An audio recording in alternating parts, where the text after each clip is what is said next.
მოდი ახლა გავეცნოთ კარბონ მჟავას, რომელიც გამოიყურება შემდეგნაირად, აქ აქვს კარბონილის ჯგუფი, აქეთ არის ნახშირბადების ჯაჭვი და აქეთ განსხვავებით ალდეჰიდისგან, სადაც წყალბადია და კეტონისგან, სადაც კიდევ ნახშირბადის ჯაჭვი არის, გვაქვს OH ჯგუფი.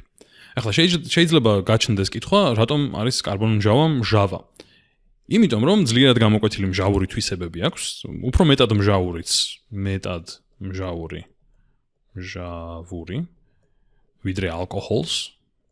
ვიდრე ალკოჰოლს. და ამის მიზეზი არის ის, რომ მას, მოდი პროცესს გავყვეთ და გამოჩნდება, ეს წინასწარ თქმას ჯობია. ანუ პირველ რიგში ამას წავშლი და მასაც ვაჩვენებ, იმიტომ რომ ჟანგბადი წაართმევს ამ წყალბადს ელექტრონს, მოდი საერთოდ ფერებსაც შევუცვლით ცოტა ამათ. ესე იგი, აქ გვაქვს ესეთი ვითარება, რომ ეს არის ერთი ელექტრონი აქეთ და მეორე ელექტრონი აქეთ. მოდი ცოტა უფრო განსხვავებულ ფერს შევარჩევ, ეს ლურჯი ელექტრონი და ჟანგბადს ძალიან უნდა რომ წაიღოს ეს ელექტრონი და წაიღებს კიდეც ამ ელექტრონს და შესაბამისად გასცემს ამ პროტონს, ანუ კარგავს ამ წყალბადს. ეხლა თუ გავხსენით ეს წყალში, მაშინ გვაქვს წყლის მოლეკულები და როცა ეს პროტონი გამოთავისუფლდება, ჟანგბადი გაუზიარებს ერთ ელექტრონს ამ წყალბადს. შედეგად, რასაც ვიღებთ, აი ამ ყველაფრის შედეგად, რასაც ვიღებთ, არის ასეთი რამ. აქ გვაქვს ესე იგი ისევ ჩვენი კარბონილი, აქეთ გვაქვს ჩვენი ჯაჭვი, აქეთ გვაქვს ჟანგბადი. ეხლა ჟანგბადს თავიდანვე აქვს ორი თავისუფალი წყვილი ელექტრონების და ეგ ორი წყვილი აქაც აქვს და ასევე ეს აქაც მიხატული აქვს ხო ეს ვარდისფერი ელექტრონი და აქაც ეყოლება ეგ, მაგრამ ახლა დამატებით აქვს აი ეს ლურჯი ელექტრონი. უბრალოდ იდენტიფიკაცია რომ მოვახდინო, მაგიტომ ამბობ მაგას.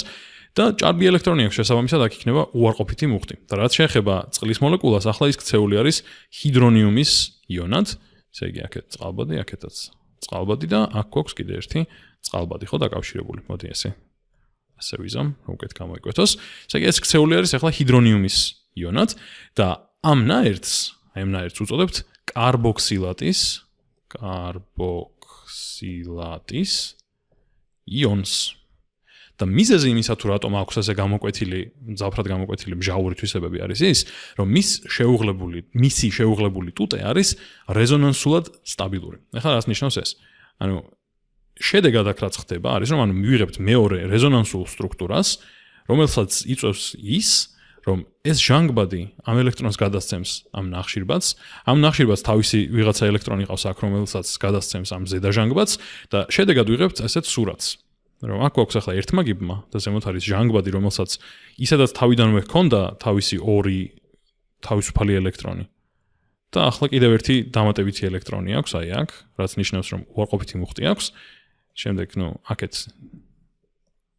აქეთ ჩვენი ჯაჭვი და აქეთ რა ხდება ახლა? აქეთ გვაქვს ჟანგბადი, რომელიც დამატებით ბმას ამყარებს აი ამ ნახშირბადთან. ანუ მეორე ბმას აკეთებს, იმიტომ რომ ესე გავაკეთებ. მიაწოდა თავისი ელექტრონი. შესაბამისად, ეს ორი სტრუქტურა პირველ რიგში ხაზი გაუსვათ, რომ არის რეზონანსული სტრუქტურები და თუ დაუკვირდებით, ახლა აქ გვაქვს ორმაგიბმა, აქ ერთმაგიბმა, აქ პირიქით ერთმაგიბმა, ორმაგიბმა. და ამის ჰიბრიდული ვითარება რას მოგცემს? მოგცემს იმას, რომ გვექნება ორივეგან ჰიბრიდული არამთლად ორმაგიბმა, მაგრამ ერთმაგბმაზე ძლიერი და შესაბამისად აქედან გამომდინარე, რადგან სტაბილური არის რეზონანსულად ამისი შეუღლებული ტუტე, ვიღებთ უფრო ძლიერი მჟავური თვისებების მქონე ნაერთს. და თან მით უმეტეს თუ აი აქ რაც გვექნება ერის ადგილას არის ძლიერად ელექტროუარყოფითი, მაშინ ეგ კიდევ დამატებით თავისკენ წაიღებს ელექტრონულ სიმკვრივეს, რაც კიდევ უფრო გააძლიერებს მჟავურ თვისებებს ამ ჩვენი ნაერთის.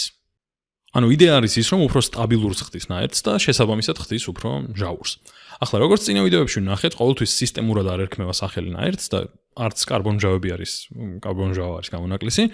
ვნახეთ მაგალითად, რომ როცა გქონდა აი ასეთი ტიპის ალდეჰიდი, CR3 და აქეთ A-ში, ამას უწოდეთ აცეტ ალდეჰიდი.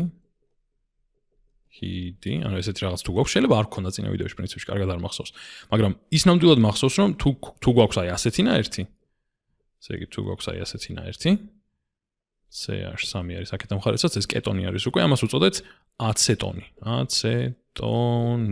ანუ ალდეჰიდის არასისტემური სახელი კეტონის არასისტემური სახელი და ახლა ანალოგიურად თუ ავიღებთ ნაერთს სადაც ამ შემთხვევაში კარბონმჟავაზე არის საუბარი სადაც გვაქვს აქეთ ისევ მეთილი და აქეთ გვაქვს OH-ი ამას მოდი ეხლა ჯერ ინგლისურ სახელებს დავწერ რომ მიხვდეთ რატომ დავაკავშირე ამასთან და მე დავწერ ქართულს ესე იგი ინგლისურად ეს არის აცეტალდეჰიდი როგორც ქართულად და ზუსტად ეგრე acetaldehyd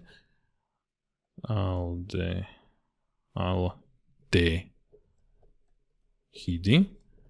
ეს არის აცეტონი acetone ეს C არის და ეს E არის და ამას ინგლისურად უწოდებთ acetic acid და ეს მნიშვნელოვანია იმიტომ რომ აცეტ შედის სამივეგან ხო მაგრამ ქართულად ამას უწოდებთ ძმარმჟავას ძმარმჟავა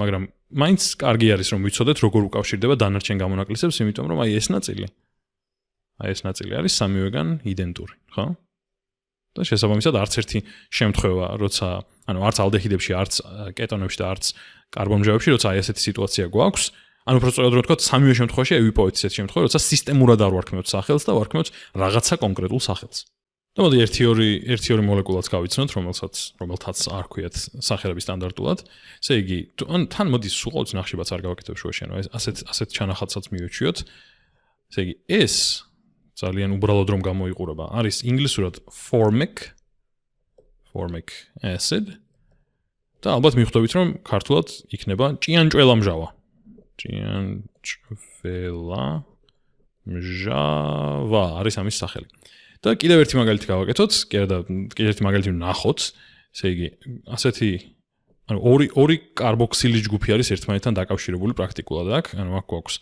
O და A-ში და აქ გვაქვს O და აქ გვაქვს O და აქ გვაქვს O და A-ში.